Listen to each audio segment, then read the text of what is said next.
Bacalah. Iqra.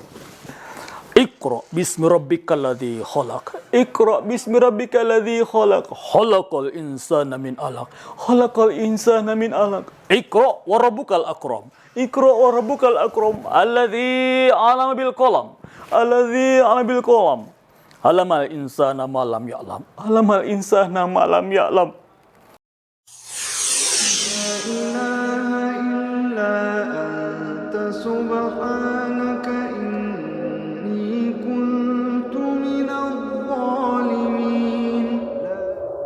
Assalamualaikum warahmatullahi wabarakatuh.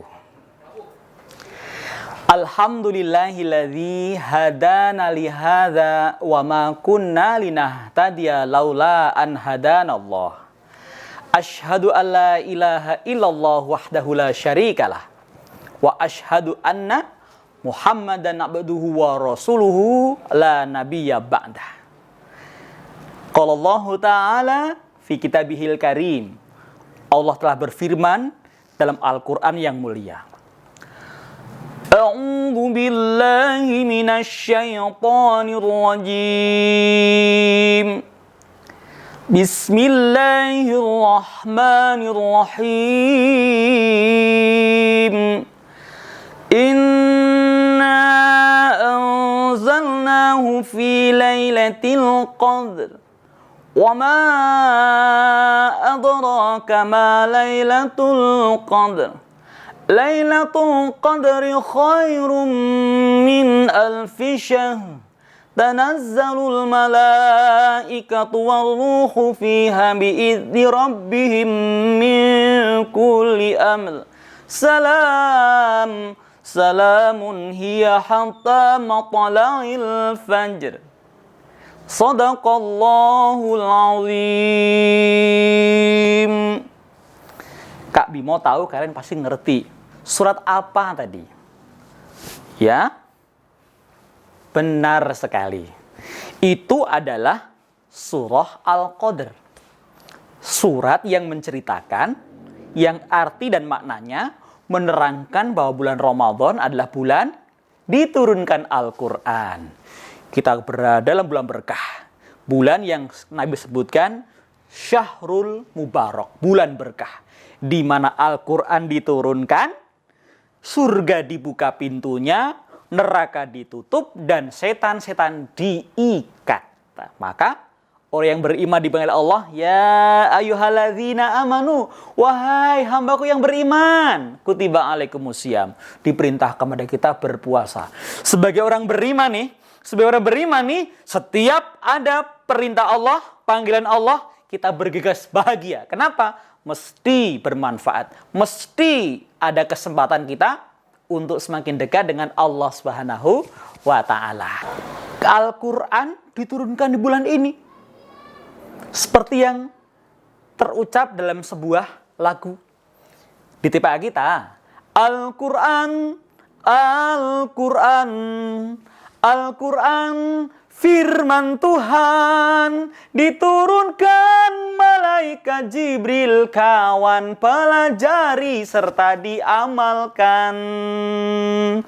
Taurat, Zabur dan Injil, Al-Quran penyempurnanya, kitab suci jadikan pedoman, teman pelajari serta diamalkan.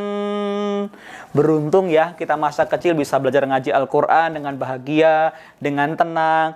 Mulai Al-Fatihatul Baqarah, Ali Imran, Nisa, Al-Maidah, Al-An'am, Al-A'raf, dan selanjutnya. Kakak ingat bahwa salah satu cara kita berbakti pada orang tua adalah kita memperbanyak membaca Al-Quran, apalagi menghafalnya. Karena Nabi Muhammad pernah bersabda bahwa orang yang tertinggi rumahnya di surga itu adalah orang-orang yang banyak membaca Al-Quran, menghafalnya, dan tempatnya ditentukan oleh huruf terakhir yang ia baca. Nah, ketika surga dibuka, sebelumnya ada hari kiamat tiba.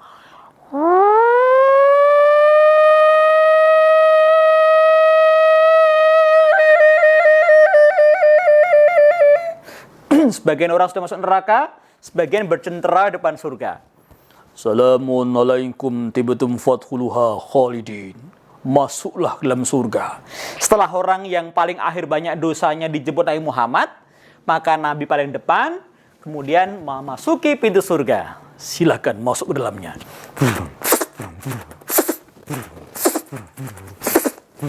Wow, amazing! Surganya indah sekali, seluas langit dan bumi. Arduhas samawati wal ard. Uiddat lil muttaqin. Pohonnya akar di atas, buahnya di bawah, tanahnya intan permata, bangunan temboknya dari perak yang menyala, kemudian sungainya air susu, air madu, ya, diminum tidak pening. Lain dengan sebelah timur kita, sungai Medok diminum, bisa mencret, ya kan? Karena banyak E. coli-nya. Nah, ini lain. Semuanya hidup bahagia selama-lamanya. Tahu nggak kalian? Bahwa pintu surga yang paling indah, pintu surga yang paling megah adalah pintu tengahnya. Pintu tengah surga itu adalah pintu berbakti kepada orang tua. Cara berbakti yang paling keren pada orang tua adalah membaca Al-Quran. Khususnya di bulan Ramadan. Dibanyakin baca Qurannya. Ya, kalau Nabi bersabda, orang tua adalah pintu tengahnya surga. Kalau kita mau cari yang lain, tentu akan lebih indah pintu tengah surga itu dibanding pintu-pintu yang lain. Siapa yang pengen keluarganya semuanya ke surga? Siapa yang ingin buktikan dia anak berbakti, memberikan mahkota cahaya kepada orang tuanya? Yang paling banyak baca Quran, menghafalkannya, nanti ayah bundanya akan mendapatkan mahkota cahaya atas izin Allah kepada orang-orang yang menghafal Al-Quran. Semoga kalian, kita semua, sebagai seorang pengusaha, mungkin anggota dewan, mungkin dokter, mungkin juga tentara, tapi semuanya kita hafal Al-Quran. Dan hidup ini untuk Iqra, muliakan Al-Quran. Nah, amin ya rabbal alamin. Alhamdulillah. Al-Kisah. Di sebuah negeri angkara murka dimulai cerita. Ada seorang pria yang istimewa. Namanya adalah Muhammad. Gelarnya adalah Al-Amin, orang yang dapat dipercaya karena jujur dan amanahnya. Orangnya gagah, tingginya pas banget, kulitnya putih mutiara, hidungnya mancung, matanya binar tapi lembut terasa, jenggotnya rapi, giginya berkilat karena disiplin dengan siwak sikat giginya, badannya gagah dan kuat.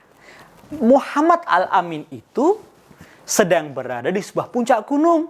Gunungnya namanya adalah Jabal Nur, Gunung Cahaya. Di atas Jabal Nur itu ada sebuah gua alam yang disebut masyarakat Mekah dengan nama Gua Hira. Wah, Gua Hira nih. Di situ pria istimewa ini sering tafakur, berpikir, tahanus, merenungkan keadaan masyarakatnya. Ia prihatin, ia sedih, ia nggak nyaman. Mengapa sedih Kak Bima? Ya iyalah sedih banget. Karena apa? Karena tetangganya masih jahat. Budayanya jauh dari kebaikan. Hobinya berperang. Heo! Ya, teng, teng, teng, wow! Memanah orang dengan sangat kejamnya. Melemparkan tombak, merampas harta suku-suku lain, menjadikan anak-anak perempuan jadi budak tawanan, bekerja sepanjang hidupnya tanpa dibayar. Bahkan sering kali disiksa. Kalau nggak kuat mereka lari, dikejar ketika lari, kemudian disiksa kembali. Inna lillahi wa inna ilaihi roji'un. Ada suku bangsa hobinya perang. Ini tetangganya Nabi Muhammad dulu di Mekah, suku Quraisy dan suku-suku di sekitarnya. Makanya Nabi Muhammad Al-Amin sangat prihatin hatinya. Itu loh orang-orang hebat, memasukkan penderitaan masyarakat dalam dirinya. Yang ia pikirkan bukan diri sendiri, namanya egois. Yang ia pikirkan adalah orang-orang menderita di sekitarnya. Itu namanya orang yang pribadinya melimpah. Akhlaknya namanya ithar, mendahulukan kepentingan orang lain, orang banyak dibanding diri sendiri. Itu sifat mulia Nabi kita Muhammad Sallallahu Alaihi Wasallam. Nah, selain perang, hobinya mereka apa? Menyembah berhala. Ketika punya anak perempuan, dibunuh. Bahkan ibu sendiri, kalau ayah meninggal, ibunya bisa dinikahi oleh anaknya. Ini budaya apa ini? Kasar, keras sekali, bodoh. Maka disebut dengan namanya zaman jahiliyah. Zaman kebodohan. Nah, kenapa? Kenapa mereka bodoh? Karena salah beriman, salah keyakinan. Gimana mereka nggak salah? Mereka mengatakan Tuhan pencipta alam Allah, tapi menyembahnya tidak langsung pada Allah, tapi menyembahnya melalui berdoa, melalui para patung-patung orang soleh mereka. Dianggap roh mereka. Orang soleh itu menghantarkan doanya kepada Allah. Kok nggak langsung? Harusnya kan langsung aja. Mesti orang soleh nggak bisa membantu, ya. Kalau masih hidup kita doakan, minta doa boleh. Tapi yang meninggal, tidak, teman-teman semuanya. Baiklah, teman-teman semuanya.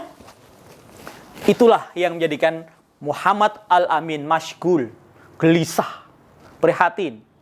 Ketika ia sedang duduk, memikirkan bagaimana solusi jalan keluar masyarakat, agar lebih baik lagi, tanpa disangka, tanpa dinyana. Malam itu, ada sesosok makhluk Allah terbang dari langit, dari atas langit sebelumnya, menuju langit 7 lapisannya.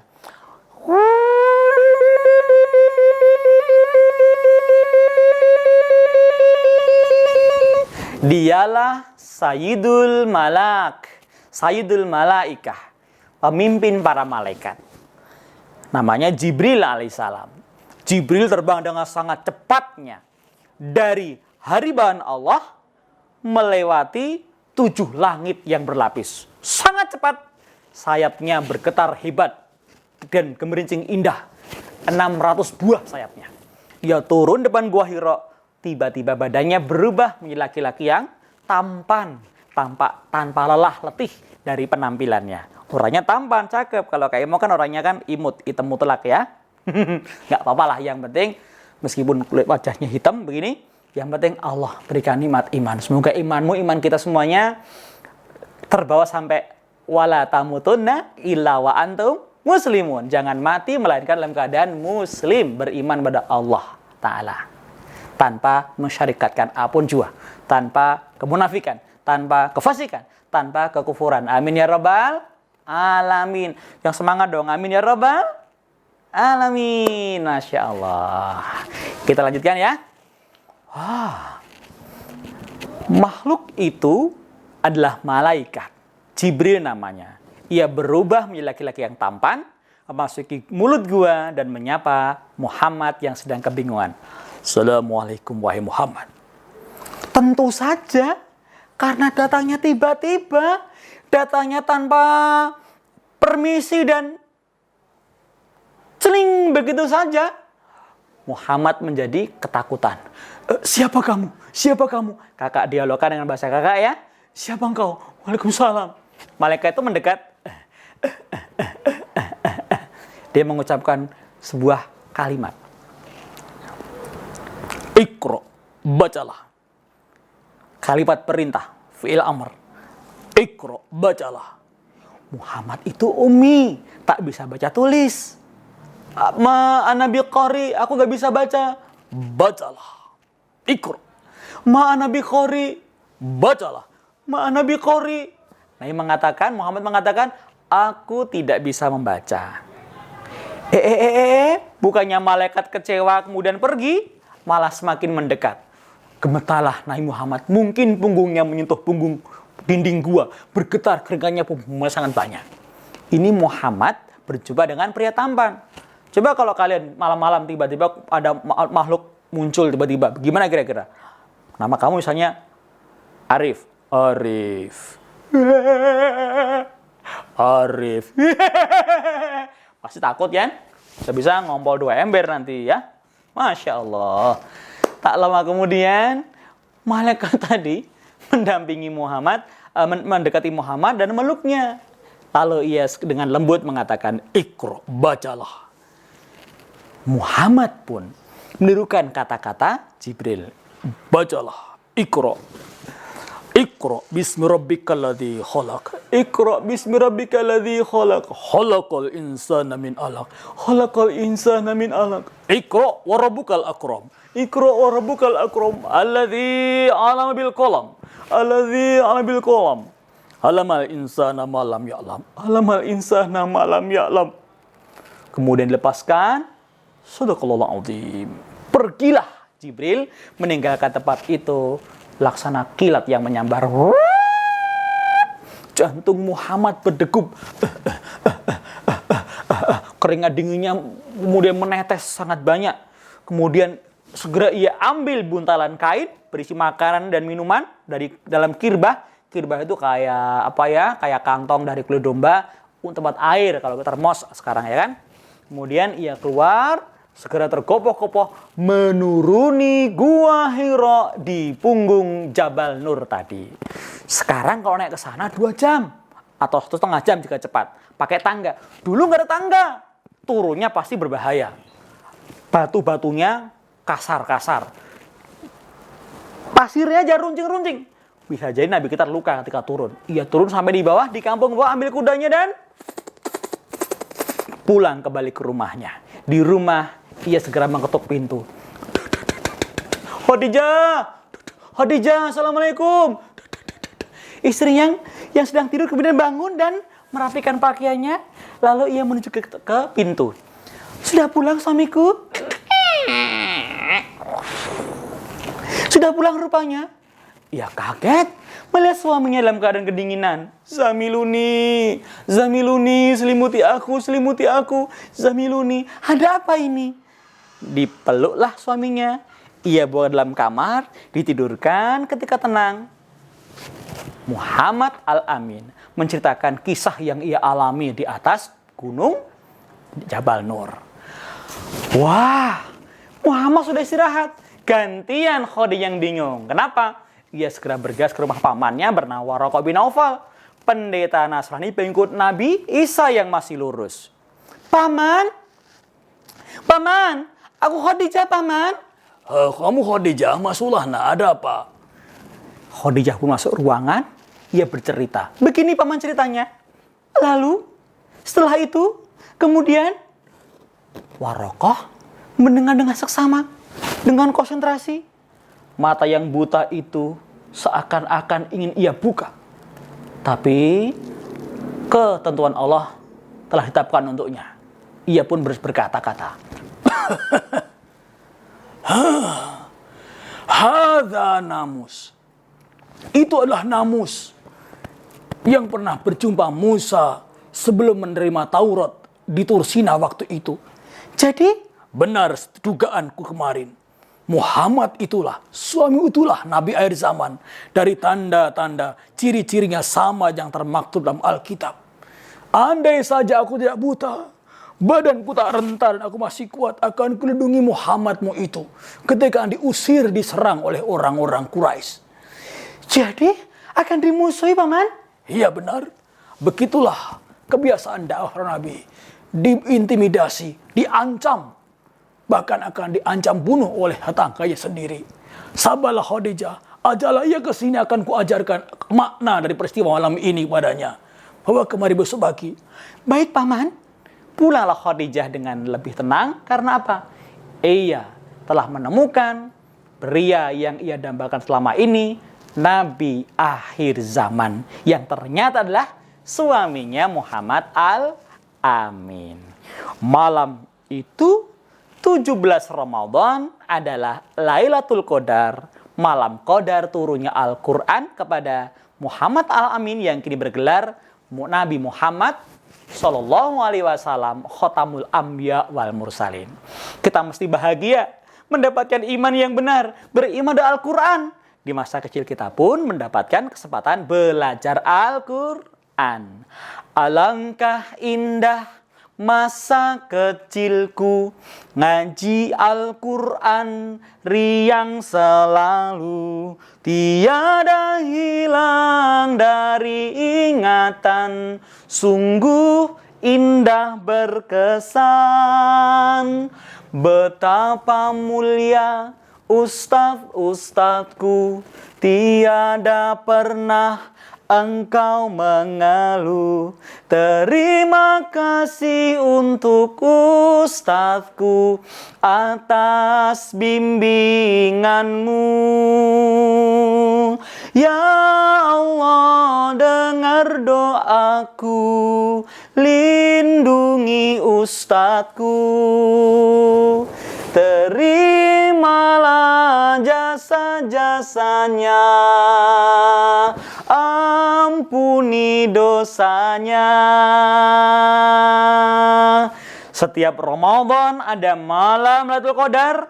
Jemputlah dengan banyak baca Al-Quran dan beriktikaf di musola di rumah kita masing-masing. Semasa pandemi corona, stay and pray at home.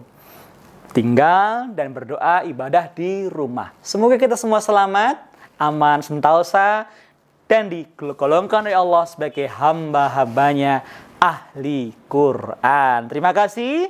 Assalamualaikum warahmatullahi wabarakatuh.